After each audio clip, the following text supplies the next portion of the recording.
वंदे वेद मातरम। हमारे इस ग्रह के अलावा जितने भी भौतिक ग्रह हैं, किसी पर भी शाश्वत जीवन नहीं है।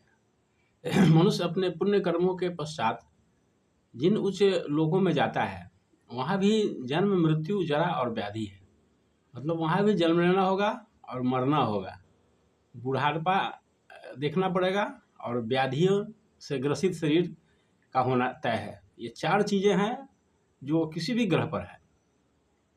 मनुष्य अनेक प्रकार के पुण्य करता है, दान करता है, गंगा स्नान करता है, जप करता है, अनुष्ठान करता है, कोई भी कृत्य करता है, तो इससे उसको पुण्य की प्राप्ति होती है। ये बात सही है, लेकिन उस पुण्य का फल क्या होता है?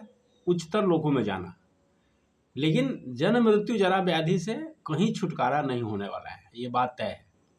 एक कृष्ण लोक ही ऐसा है जिसे विभिन्न नामों से कहा जाता है। साकेत धाम कहिए, भगवान का बैकुंठ लोक कहिए, गोलोक धाम कहिए, परम धाम कहिए।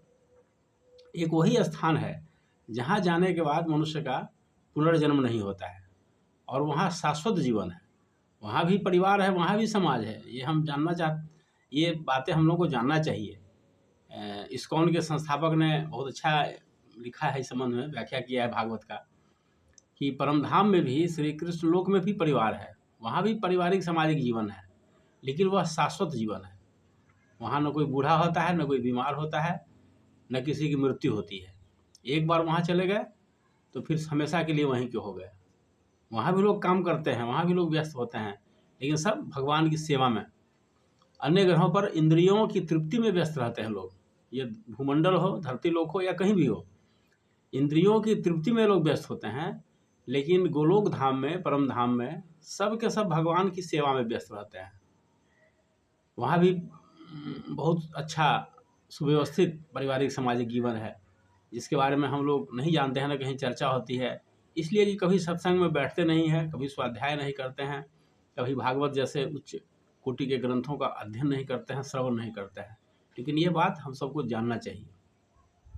इसे हमने इस्कॉन के जो संस्थापक हैं प्रभुपाद जी, उनके तात्पर्य में पढ़ा है, तो मेरी इच्छा हुई कि इस बात को शेयर किया जाए।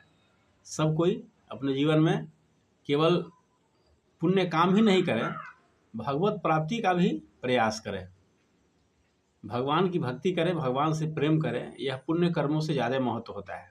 इससे बड़ा पुण्य कर्म कोई नहीं है कि भगवान के प्रति हम अपने में प्रेम बढ़ावें, अपने स्वरूप का ध्यान हमेशा रखें। हमारा जो शाश्वत स्वरूप है वह भगवान का नित्य दास के रूप में है। तो भगवान का नित्य दास न स्वीकार करके हम इंद्रियों के दास बनकर सारा जीवन गुजार देते हैं, और इसका परिणाम होता है कि हमें घोर नरकों की प्राप्ति होती है। इसलिए अपने इस शाश्वत स्वरूप को हम हमेशा ध्यान रखें कि हमारा जो शाश्वत स्वरूप है वह भगवान के नित्य दास के रूप में है, और भगवत प्रेम बढ़ाने के लिए ही हमें सारा प्रयास करना चाहिए। इसके लिए अन्य पुण्य कर्मों के अलावे शास्त्रों का श्रवण, सत्संग में जाना, भगवत चर्चा करना, ये बहुत ही आवश्यक होता है। नहीं तो इसका परिणाम बहुत ही बुरा होता है, हम इसका अनुमान नहीं कर सकते हैं।